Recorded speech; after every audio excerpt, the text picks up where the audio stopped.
Okay, class.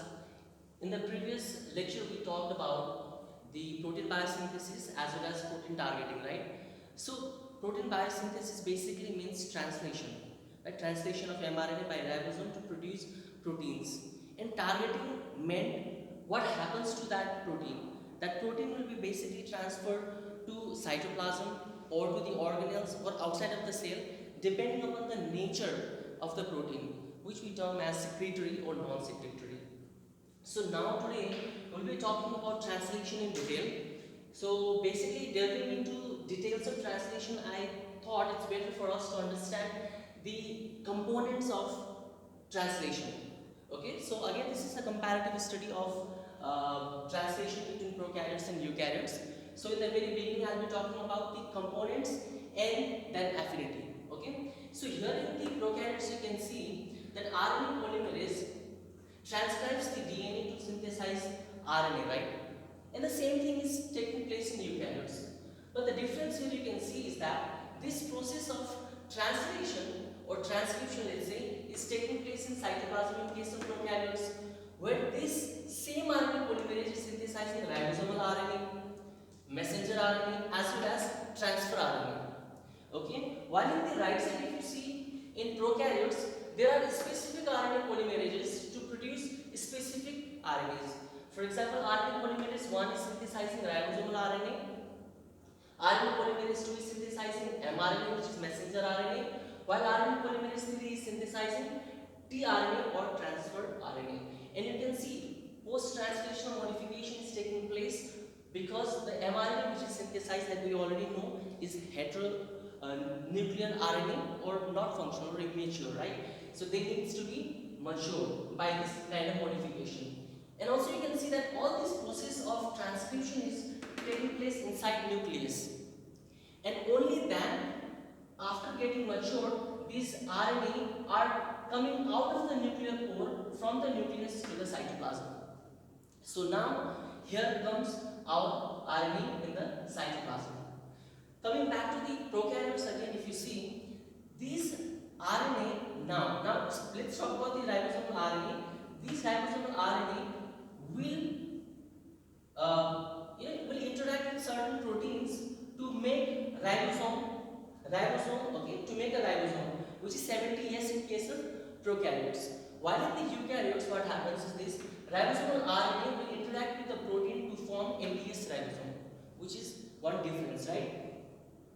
And similarly, in case of messenger RNA, this is the messenger RNA, okay? And here you see the messenger RNA is right here, okay? And then we have transfer RNA. So transfer RNA or tRNA looks exactly same in both the case, and yes, it is same. But what has made this tRNA a clove leaf-like structure? This is basically what happens is that these sequences, like the palindrome sequence, right? A similar kind of sequence in these RNA cause intra-bonding, and this intra-bonding is the result. This intra-bonding causes this RNA to make the secondary structure. That is why the tRNA has this structure. Okay, so like I said, we are trying to understand the components. Okay, let us try to understand the components here.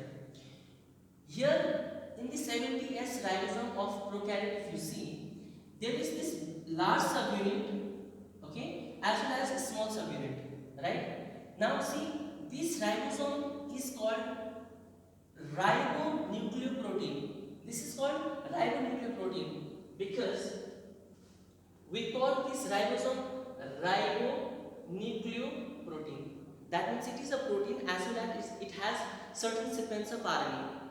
What are these sequence of RNA? Just look at here.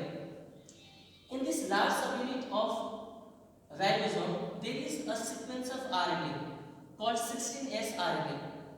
Right? This 16S RNA is actually peptide transferase, and since this is a RNA which is acting like an enzyme, so this is also called ribozyme. And what is its function? Its function is basically to make or help grow long chain of peptides by adding amino acid upon each other. Okay, the same thing happens over here. I hope now you understand why we call ribosome as a ribonucleoprotein. Okay, so here in case of prokaryotes, it has 16S RNA which acted like peptidal transferase, while in case of eukaryotes, it had 28S RNA. Now this will be acting as peptidal transferase. Again, here if you see the RNA sequence in the small subunit, that is 30th subunit, there is anti-St. Galliano sequence.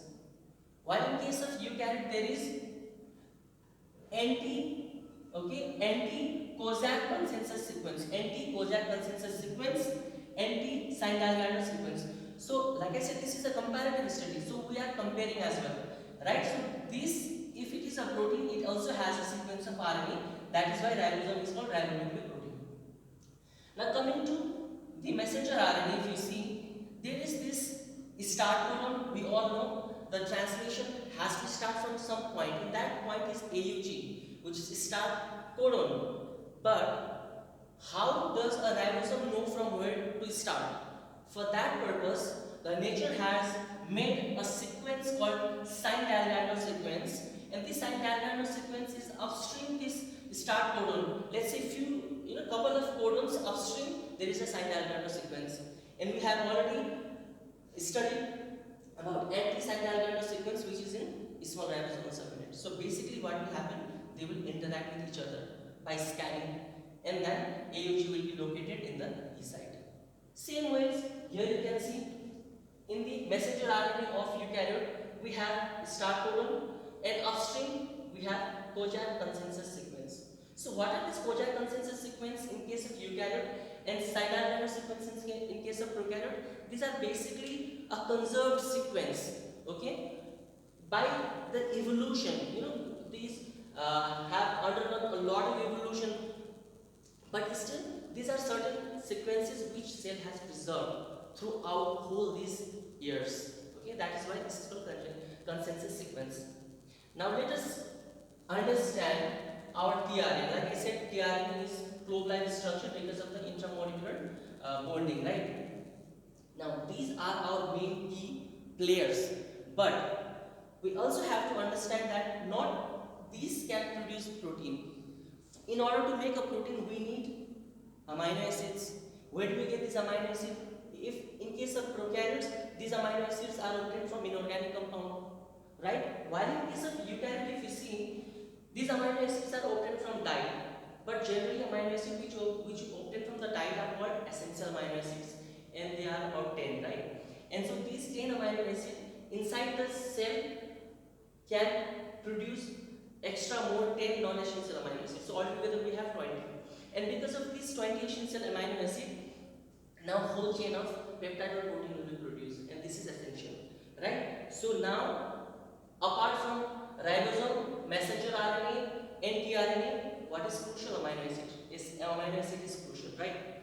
So this is our main key players. Okay. Apart from that, what you have to understand is that there are certain factors which help these components to react with each other, okay, in order to produce or in order for this translation to happen. Now there are, this whole process of translation can be classified or can be categorized as initiation, elongation and termination. So these are certain initiation, elongation and termination factors in case of prokaryotes as well as in case of eukaryotes. So in the next video, I will be talking about the affinity of these components, which component react with the other component and how. We'll be talking in the next video. Thank you.